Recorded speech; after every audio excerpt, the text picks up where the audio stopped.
Okay. All right.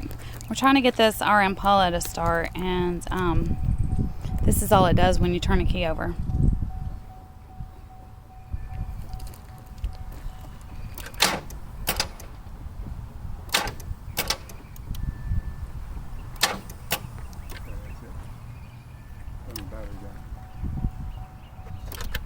Now we ran out of gas, out of fuel. The other day we put fuel in it.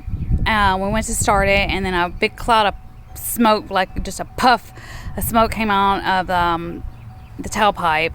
And then it wouldn't turn over. I mean, it was doing this sound. So,